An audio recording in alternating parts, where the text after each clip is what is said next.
श्री गुरुभ्यो नमः। ओम श्री गया गदाधराय नमः। नमो देव्यै महादेव्यै शिवायै शततं नमः। नमः प्रकृतिभद्राय निहता प्रमताम ईश्मताम। धर्म प्रेमी सज्जनों, बहुत दिनों से हमारे कुछ शिष्यों का और धर्म प्रेमी सज्जनों के अनेक प्रश्न आ रहे हैं। उसमें जो अधिकतर प्रश्नों के जो उन्होंने प्रश्न किए हैं लोगों ने, उसमें है कि जो आजकल की पुरुष या महिलाएं या शादीशुदा या अनमैरिड लोग एक दूसरे के संसर्ग में आ रहे हैं, जो जिनकी काम वासनाएं इच्छित ज़्यादा बढ़ रही हैं, तो उनके लिए धर्म शास्त्रों में क्या प्रायश्चित लिखा है, क्या उसकी सज़ा लिखी हुई है, कृपया बताने का कष्ट करें। उन्होंने नाम अपना गुप्त रखा, तो हम आप लोग के लिए मतलब बता देते हैं कि हम नाम गुप्त ही रखेंगे।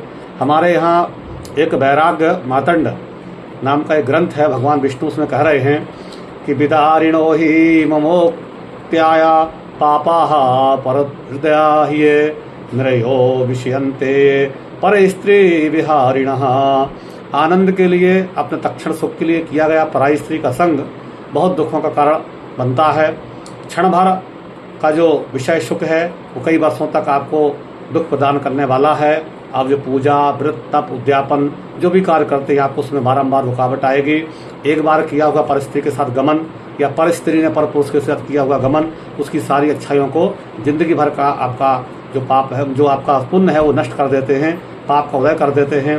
पापी, दुराचारी और मुमुक्षुओं के द्वारा किए हुए का हृदय विदीर्ण करने वाले, अन्य दूसरों की स्त्रियों के साथ विहार करने वाले हैं, वो निश्चय ही घोर नरक में जाते हैं। उनको गरम गरम बड़े बड़े जो गरम लोहे के तेल के कड़ाई हैं, उनमें डालकर तेल को खौलाकर डाला जाता है, उनके मांस को पकाया जाता है। श्री बिंद्रा देवी कहती हैं कि पतिव्रतानां गमने बलात्कारेण निश्चितं मात्रगामी भवेत् सद्यो ब्रह्महत्या शतं भवेत्। कुंभिपाके पश्वे जा यवत्या चंद्र दिवाकरो प्रपद्ये तलैल प्राप्तेषु नामृता सूक्ष्म देहता।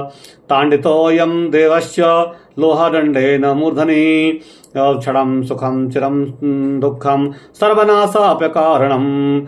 आज्ञां गमनं दुःखं धर्मिष्ठो नैव वक्ष्यति। अतः जो भी बलपूर्वक या लोभ लालच दे करके पतिव्रता स्त्रियों का जो शील भंग करते हैं, या जो उनके साथ संपर्क करते हैं, अथवा जो कुमारी कन्याओं के साथ संसर्ग करते हैं, बिना ब्याही कन्या के साथ संपर्क करते हैं, जब तक सूर्य चंद्रमा है, धरती पृथ्वी, तब तक उनका जो पाप है वो नष्ट नहीं होता है। वह कुंभी पाक नरक में जो है उनको बहुत यातनाएं भुगतना पड़ती हैं। यमदूत उनके मस्तक को छेद कर लोहे के उसे गरम गरम सलाखों से छेद से मस्तक को कान में उनके मुंह में खोलाते हुए गरम गरम लोहे के अंगारे डालते हैं। इस प्रकार से उनको अनेक दुखों से भोगना पड़ता है और उनका सर्वविनाश हो जाता है। उनके जो भी पुण्य कर्म हैं, जो भी अच्छाई, उनके कुल का नाश हो जाता है। अर्थात श्री अहिल्या देवी भी कहती हैं, को धर्मा ही यस्य तेषां का प्रतिष्ठा च कहि तपा किं बुद्धि विधानानं चा परस्तु यमतः परस्तु मनो येषां तेषां सर्व निष्फलम।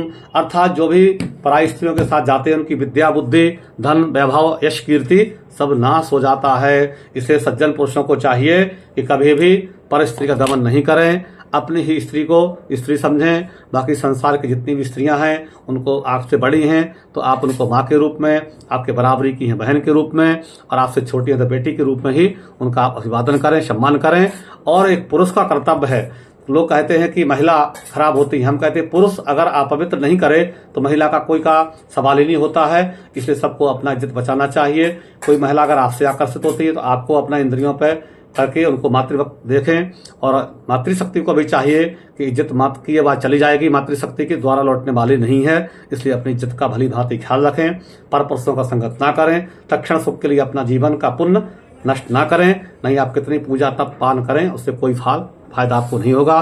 कितनी पूजा पाठ दान उद्यापन करें, सब आपका निष्फल हो जाएगा। इन्हीं शब्दों के साथ मैं भगवान के चरणों में नमन करता हूँ, भगवान विष्णु को कोटि कोटि वंदन करता हूँ। आज सभी मातृशक्ति को नमन, सभी भाइयों को राधे राधे, हर हर महादेव।